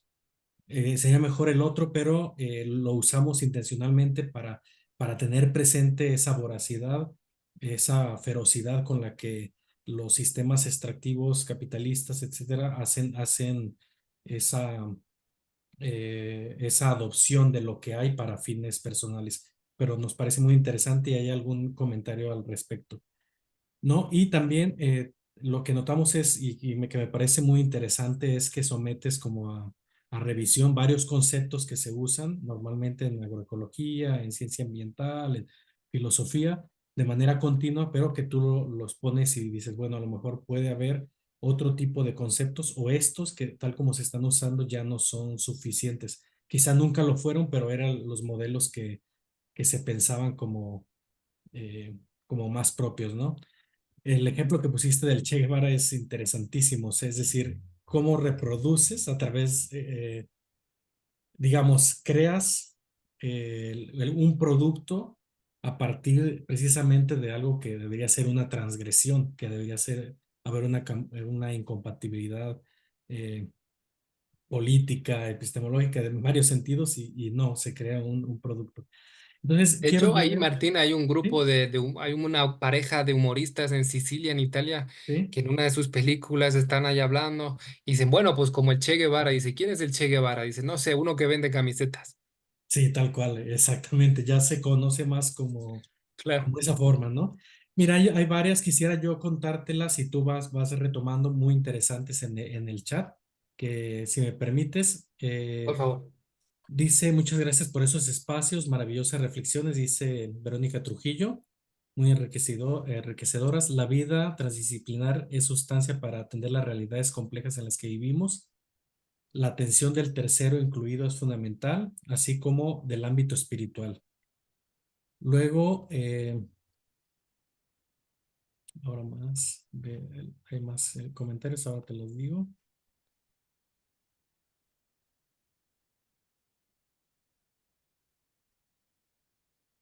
Bueno, ahí ponían como cambio climático y pérdida de biodiversidad y el agua como estos grandes problemas, ¿no? Cuando preguntabas el abuso del agua. Mm, el hecho, dice Fanny del Carmen, dice, el hecho de llamar los recursos va a depender del grupo social, ya que al final siguen siendo parte del medio. Somos parte de ello, ¿no? Luego, Sara Reyes dice, la ciencia al servicio de la tecnología es devastador. La cosmovisión de grupos ancestrales permite otra relación con la naturaleza. Fanny nuevamente dice, va más allá de comprender y conectar con el conocimiento tradicional y científico. Eh, le responde Sara, Fanny, se forman humanidades diferentes a partir del conocimiento ancestral no tradicional. Sara dice, demasiado europeo, colonial y abusador, el dinero. El hombre usa y abusa de la naturaleza y no se ve como parte de ella. De hecho, está esa división, ¿no? El hombre y lo que no es, el hombre lo digo intencional para esa cuestión también, masculinizada, ¿no? Del territorio, que después ya ahora se llama humano, pero en realidad pues tiene la misma tradición. Y Leori dice, la visión hegemónica convencional de los sistemas sanitarios ofrecen recomendaciones, por ejemplo, para fomentar hábitos higiénicos y dietéticos en usuarios o pacientes que carecen de acceso a estos recursos, mientras se abordan simultáneamente las brechas de la alimentación, así como las limitaciones causadas por la falta de soberanía alimentaria debido a conceptos dogmáticos y obsoletos de sostenibilidad. Es que las formas gubernamentales en salud han oscilado entre la protección de la cultura indígena y la orientación hacia objetivos políticos y económicos, perdón.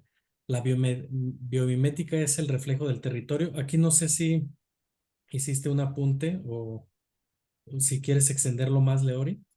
La biomimética es el reflejo del territorio donde no se jerarquice solo la economía, sino la tecnología sostenible no obsoleta, que sea en armonía con los saberes ancestrales, también en términos sostenibles y de salud, por ejemplo.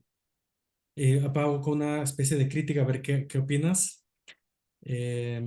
Javier dice, Luis Utrilla, me parece curioso que la biomimética se centre en imitar las formas de animales y demás formas de vida dentro de la naturaleza, pero siga respondiendo a utilizar de manera extractiva recursos naturales, porque las tecnologías tienen que salir de alguna parte.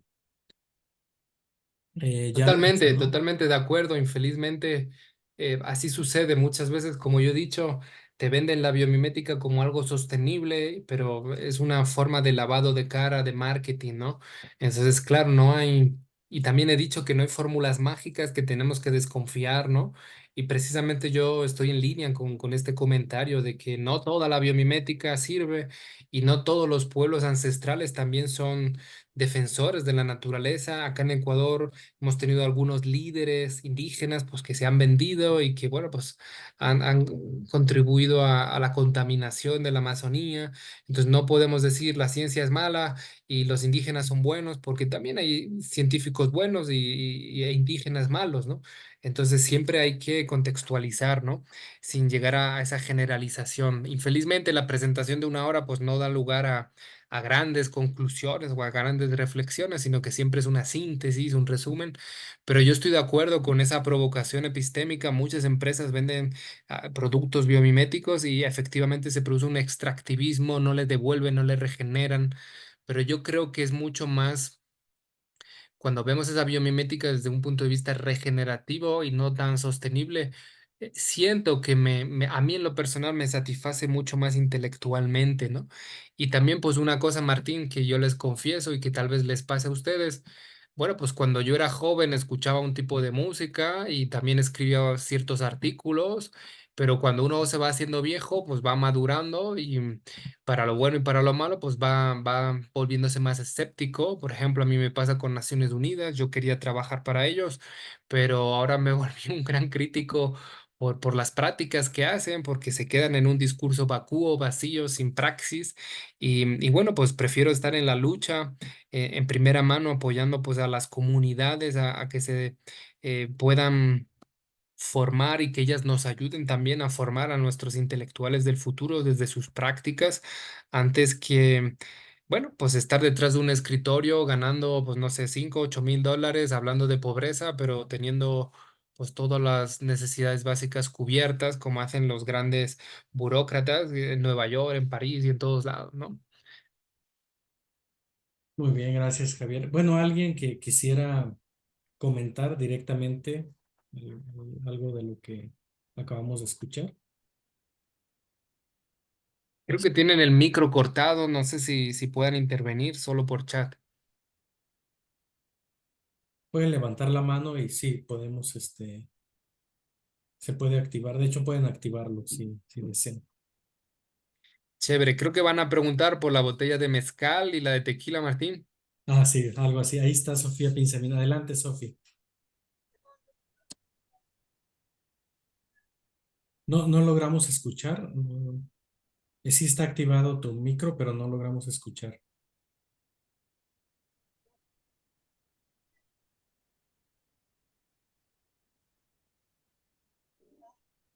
No logramos escuchar. Tal vez con un audífono. Sí, mientras intentamos, Sofi, buscar alguna forma, mientras vemos con Citlalic Silva. Sí, hola, buenas tardes. Por ahí dejé un comentario. Pues antes que nada, muchas felicitaciones por la presentación. Creo que fue bastante gratificante escuchar todo esto, pero me quedó ahí por ahí la inquietud de si ¿por qué hay antropóceno en vez de capitalóceno? Porque yo creo que va más Jason Moore con lo que por ahí ponía lo de la ecología mundo y la economía circular. Entonces sí me quedó como esta cosita, porque al final, como decía el compañero por ahí Luis, es contradictorio seguir hablando de capitalismo aunque sea regenerativo, ¿no? Entonces como que es un eufemismo de lo mismo, es como tratar de matizar algo que de todas maneras sigue siendo la búsqueda de lucro sin encontrar como una forma moderada, digamos, en la que pues como sociedad podamos llegar a un mejor lugar. Entonces mi duda va en ese sentido. Muchas gracias. Muchas gracias por tu comentario, me parece formidable y estoy completamente de acuerdo. Y yo creo que lo he expresado antes y lo vuelvo a repetir. Muchas veces nos cuesta mucho más imaginarnos el fin del capitalismo y es más fácil imaginarnos el fin del mundo. El fin del mundo no sé, un huracán, un terremoto, algo que se estrella en el planeta Tierra, ¿no? Como ya pasó en Yucatán hace 65 millones de años, ¿no? un asteroide. Entonces, como nos cuesta mucho salir de ese paradigma, porque vivimos en un paradigma de globalización monocultural, como dice Bandana Shiva y Boaventura de Souza, pues estos autores siguen hablando de desarrollo regenerativo, capitalismo regenerativo, como que quieren salirse del paradigma, como tú muy bien has indicado, pero no lo consiguen, sigue siendo un eufemismo, ¿no? No conseguimos romper con todo, ¿no? En ese sentido. Creo que va por ahí, que nos cuesta como sociedad, mundo, crear otras alternativas. Muchas gracias. Gracias. Sofía Pinzamín, ¿lograste? No, todavía. ¿Alguien más que pudiera, que quisiera conversar o comentar algo?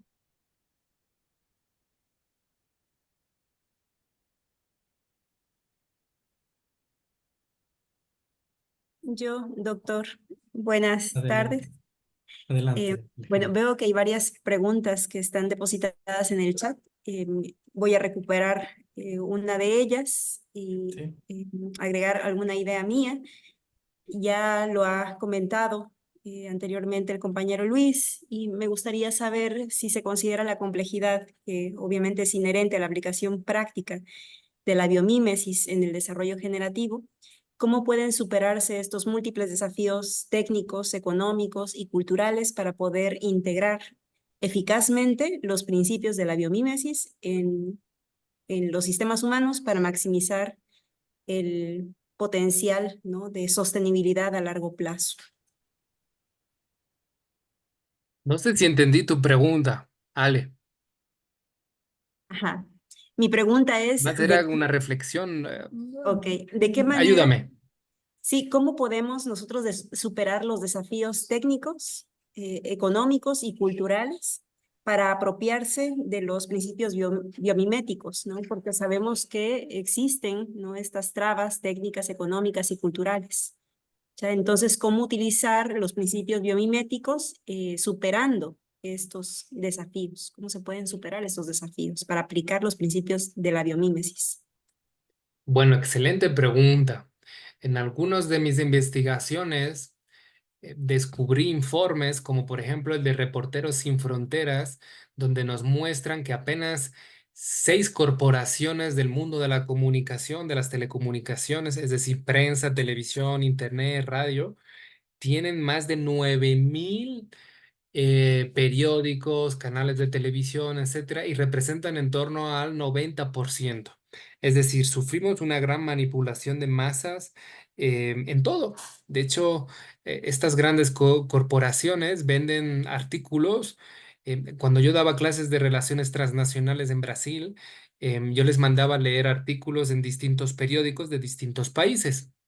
Entonces yo me ejercía con la práctica, me sentaba en la hamaca en Brasil y me ponía en mi iPad a revisar los periódicos de la India, de Italia, de Francia, del Reino Unido, de Perú, de muchos sitios, y encontraba artículos que eran el mismo artículo publicado en distintos países, con la misma fotografía, con el mismo todo. Entonces nos damos cuenta de que es muy difícil pensar desde fuera y afrontar esos desafíos económicos, culturales, técnicos, si todos estamos en el mismo patrón de pensamiento. Entonces, ¿cómo salir de ese patrón de pensamiento? Pues yo lo que recomiendo es leer autores periféricos, a los que precisamente critican al consenso científico. El consenso científico es muy importante para que la ciencia avance, pero si todos estamos de acuerdo, deja de avanzar. Entonces necesitamos a problematizadores que hablen de ese consenso científico, lo pongan en tela de juicio. Y eso es lo que ocurre en el mundo económico cuando empiezan a criticar el PIB, el Producto Interior Bruto, y hablan de otros indicadores como el indicador de progreso genuino que nos habla el premio Nobel de Economía Joseph Stiglitz, con otro premio Nobel como Amartya Sen y el ministro de Francia en su libro, y así sucesivamente. Entonces yo creo que al leer autores periféricos que no concuerdan con el discurso homogéneo que todos los autores están de acuerdo, podemos crear alternativas para solucionar esos desafíos técnicos culturales. Cuando solo leemos a los autores que se ponen de moda y que todo el mundo está de acuerdo, ahí pues si estamos de acuerdo ya no hay cómo avanzar. Los avances se producen en la disputa, en la problematización. Y precisamente una persona escribía en el chat sobre Paulo Freire, ¿no? Paulo Freire era un problematizador y yo como me formé en Brasil, pues me encanta esa filosofía pedagógica y siempre la trabajo, ¿no? Creo que hay que problematizar. Yo les voy a preguntar a ustedes, como hago a mis estudiantes, ¿cuántas teorías conocen sobre el origen y evolución del universo? Probablemente dos, el Big Bang y el creacionismo de la Biblia, no conocen más. ¿Cómo es posible que no conozcamos más? Que no conozcamos la teoría del holomovimiento, la de el campos de plasmas, etcétera, etcétera. Entonces ya nos hicieron creer que la del Big Bang es la correcta, pero si revisamos esa teoría, el 73% es energía oscura, los científicos no saben qué es, el 23% es materia oscura, tampoco saben qué es, solo están de acuerdo en el 4%. Pero ¿qué ocurre? Que eso coincide con las ecuaciones matemáticas que hizo un señor muy grande, muy erudito, que se llama Albert Einstein, y que habló pues a través de ecuaciones matemáticas, pero sin ninguna observación al universo. Él nunca cogió un microscopio y se puso a mirar el universo. Entonces, ¿cómo es posible que su teoría de especial de la relatividad sea la que predomine en el mundo de la cosmología cuántica cuando nunca hizo una observación práctica al universo? Todo fueron matemáticas, matemáticas. Fue un genio, fue excelente, pero evidentemente hay muchos campos vacíos. Entonces, yo no creo que la teoría del Big Bang, donde el 96% no sabemos qué es, pueda satisfacer intelectualmente. En cambio, toda la humanidad conoce la del creacionismo, si son católicos, u otras en sus respectivas religiones, más la teoría hegemónica. Entonces, lo que hay que hacer es tirar abajo las teorías hegemónicas. ¿Cómo se produce la evolución de los monos, de los simios a los seres humanos? Bueno, pues un autor dijo que es por comer hongos psicodélicos y que el cerebro, pues, cortocircuitó. Todos sabemos que cuando tomamos drogas psicodélicas, pues nuestro cerebro responde de manera distinta. Y sabemos y nos consta que hay muchas especies que toman uvas que ya están fermentando y se emborrachan y que toman otros tipos de plantas y que, bueno, pues alucinan. Sabemos que eso sucede en varias especies. ¿Por qué no en los monos? Y a partir de ahí evolucionaron. Entonces hay varios autores que hablan de esas cosas que son bien periféricas, que no son aceptadas en el consenso científico, pero que a mí me satisfacen un mínimo más que eso, ¿no? Entonces yo no tengo una respuesta mágica que brindarles a sus preguntas, pero creo que la búsqueda de otros autores que han quedado delegados a un segundo plano porque sus ideas, y si ustedes se paran a verlo, Charles Darwin, sus ideas eran en un segundo plano, y con el paso de las décadas y de los siglos, ¡pum!, saltó a ser la teoría hegemónica. Lo mismo pasó con Berger, que hablaba de que las placas tectónicas de nuestro planeta habían estado juntas. Pues todos los geólogos se rieron de él en su día y décadas después, pues todos coincidieron en que estuvieron juntas porque coincide esto y coincide lo otro. Entonces, aquellos autores que dicen que existen alienígenas, pues probablemente sean vistos como locos hoy día, pero de aquí a 200 años, pues serán, no sé, eruditos, tal vez, no sé, pero creo que pasa por la respuesta a tu pregunta, pasa por la búsqueda de otra literatura que no sea la que concuerda con todo, ¿no? Sino los que rompen, ¿no? Los que critican a los objetivos de desarrollo sostenible, los que no se conforman con la sostenibilidad y buscamos la regeneración, los que buscamos otras fórmulas.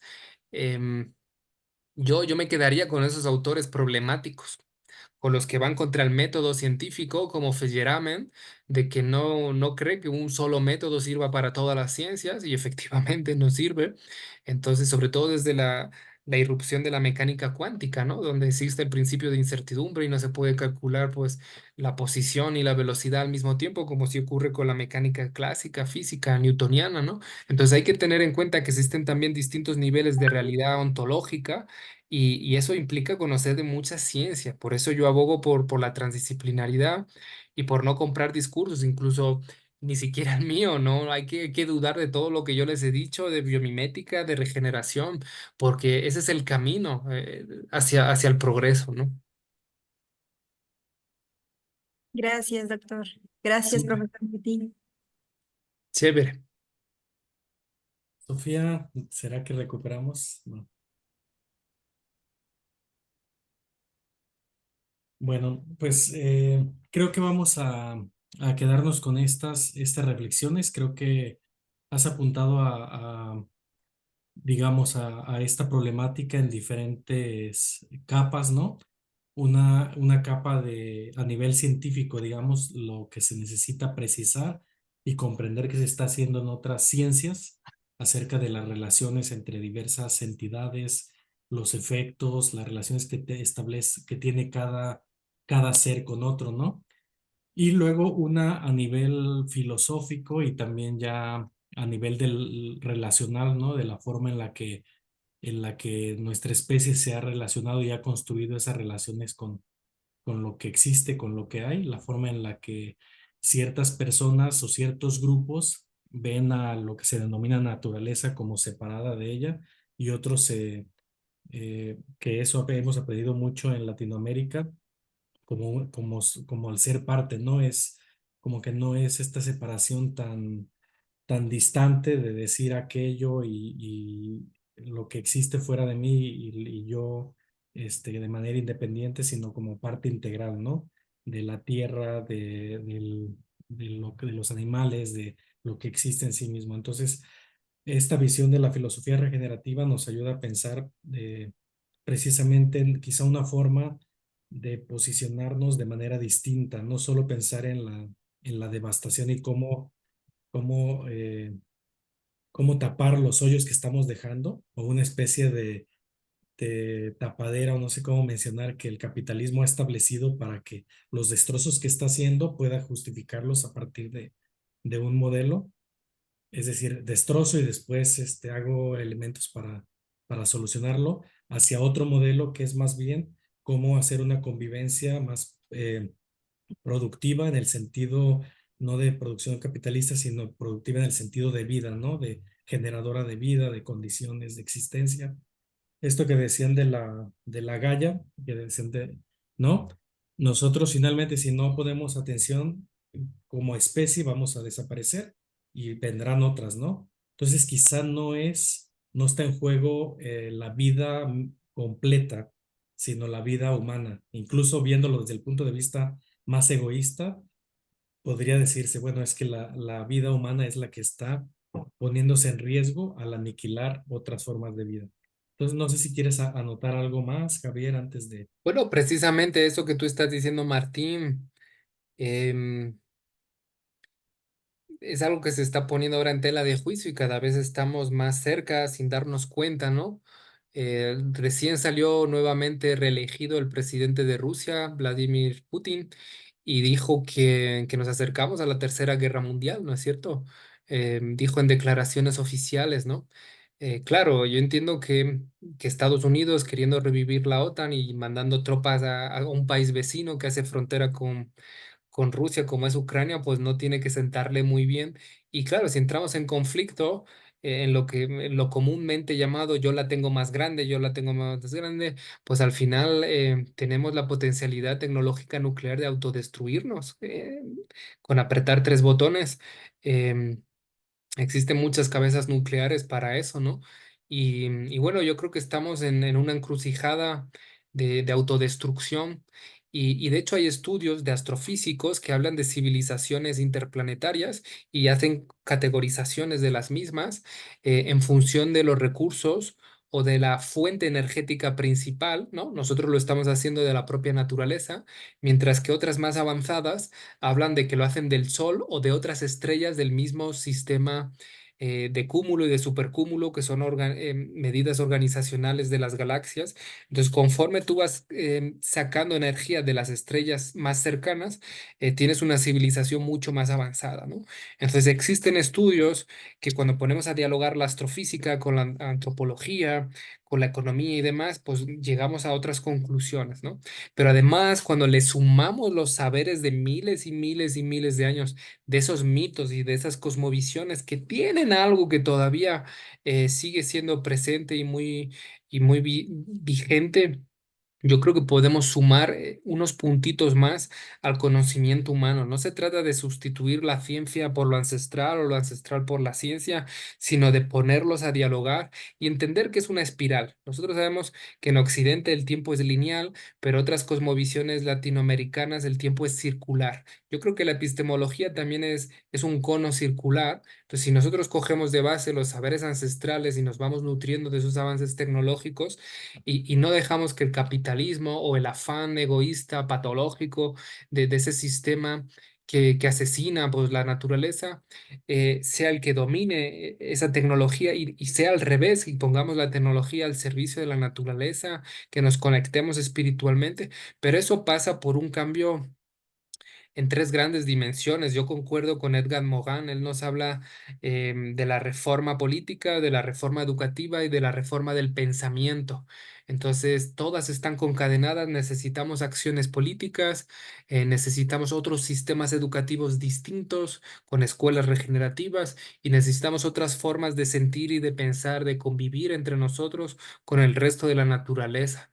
Y si no entramos en armonía con eso, no vamos a lograr ese cambio y realmente estamos encaminados a un abismo donde vamos a sufrir las consecuencias en las próximas décadas porque nos acercamos a esos puntos de no retorno ecosistémicos que nos va a traer grandes problemas, ¿no? Y yo insisto en que hay que mirar, por ejemplo, yo veía a mi abuelita que bueno, pues vivió la Guerra Civil Española y... y ella era analfabeta. En aquel momento la escuela pues no tuvieron esa oportunidad y ella le cantaba a las plantas y las plantas crecían saludables. Yo tengo dos PhDs, Martín, y a mí algunas plantas se me mueren, se me secan, otras se me ahogan, pero mi abuela tenía una sabiduría muy superior a la mía. Mi abuelo, en cambio, miraba la luna y sabía si al día siguiente llovía, o miraba una cabra y sabía si esa cabra estaba embarazada. Yo con dos PhD, para saber si llueve, necesito mirar una tecnología en mi teléfono. Y yo miro la cabra me mira a mí y yo miro la cabra y dice, tú estás loco, deja de usar esas plantas, ¿no? Entonces, bueno, a modo de chiste, pero realmente aquellos científicos que nos atrevemos a dar un pasito más son los que rompen los paradigmas. Y a mención de esto que les decía de hablarles a las plantas, no sé si ustedes han observado que justo cuando se hace de día, los pajaritos, los gallos cantan como para darle la bienvenida al sol, ¿no? Bueno, pues un agricultor estadounidense dijo, bueno, voy a grabar esos sonidos y se los voy a poner a mis plantas durante todo el día. Bueno, en una misma plantación, las plantas que escuchaban el sonido todo el día se desarrollaron más del doble que aquellas que no escuchaban esos sonidos. Eso quiere decir que los animales están interconectados con las plantas y a través de la vibración de su pío, pío, pío, pío, pío, hace que se estimule el crecimiento de las plantas. Entonces es algo que está invisible para nuestros ojos si no sabemos mirar. Entonces, cuando aprendemos a mirar a la naturaleza, nos damos cuenta del ruido que hacen las plantas cuando crecen, de cómo se desarrollan, y vemos que en aquello oculto que no podemos ver o explicar científicamente a día de hoy con los instrumentos que tenemos, podrían estar muchas de las soluciones que queremos para ese mundo más regenerativo, ¿no? Entonces la filosofía regenerativa se basa precisamente en eso oculto que no podemos ver. Sabemos que existen ondas de radio, ondas de televisión, ondas de internet, pero no las vemos, no las tocamos y no creemos en ellas muchas veces, ¿no? Hasta que no nos lo demuestran. Pues el mundo natural tiene conexiones ocultas que tenemos que irlas descubriendo poco a poco. Muchas de ellas ya se han hecho. Sabemos que los hongos se comunican debajo de las raíces de las plantas entre ellos y que eso genera toda una serie de información que permite a las plantas de un desarrollo que a su vez atraen a los insectos polinizan, se van a otras áreas. Entonces vivimos en un mundo súper complejo en el mundo natural y tenemos mucho que aprender de ellos para no extinguirnos. Pero mientras sigamos viendo a la naturaleza como un objeto que podemos extraer para hiperdesarrollarnos con cosas materiales que no necesitamos tener 100.000 zapatos en el armario, 100.000 camisetas, etcétera, etcétera, ¿no? Entonces yo creo que pasa por tomar conciencia de que el patrimonio biocultural es parte de nosotros, ¿no? En fin, no me quiero enrollar más, no quiero hacer una segunda. Agradezco mucho, Martín, a todos los presentes. Bueno, pues ahí tienen también mi página web para que puedan revisarle, puedan entrar en contacto conmigo porque están mis datos. Y bueno, también por si tienen curiosidad de ampliar un poco, pues esta locura que yo les estoy hablando. Excelente y bienvenida. Pues muchas gracias. Si pudieras en un minuto muy breve sobre la cuarta persona, alguien pregunta esta relación de la vinculación de la cuarta persona con la espiritualidad en ámbitos educativos. ¿Es posible? Y ya con esto cerramos. Bueno, hay muchas formas de, no solamente con plantas psicodélicas, sino con experiencias antes de la muerte, cuando gente ha tenido accidentes, han regresado y han tenido información a otras dimensiones ontológicas que, bueno, pues se desconocen. Entonces, creo que la ciencia o los métodos científicos tradicionales han quedado obsoletos y tenemos que renovarlos. Hay autores, hay médicos que, que apuntan todo lo que sueñan, porque ustedes saben que al despertar a los pocos segundos es como flop. Ese sueño se desvanece y ya no nos acordamos que soñamos en la mayoría de los casos.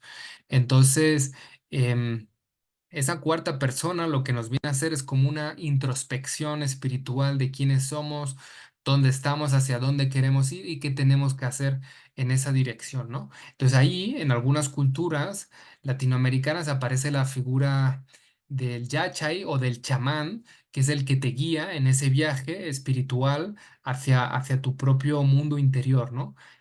Cuando uno toma estas plantas, pues uno es como una intoxicación porque vomita y defeca, ¿no?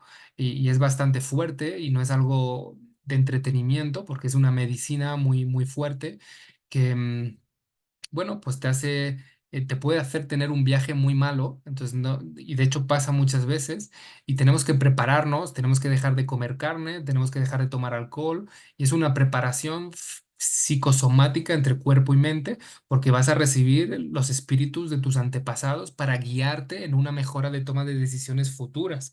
Entonces, esa cuarta persona, vista desde un punto de vista académico, científico, serio, tiene que tomarse con esa rigurosidad, ¿no? Mucha gente pues toma drogas y se vuelve loco y ese viaje pues no sé.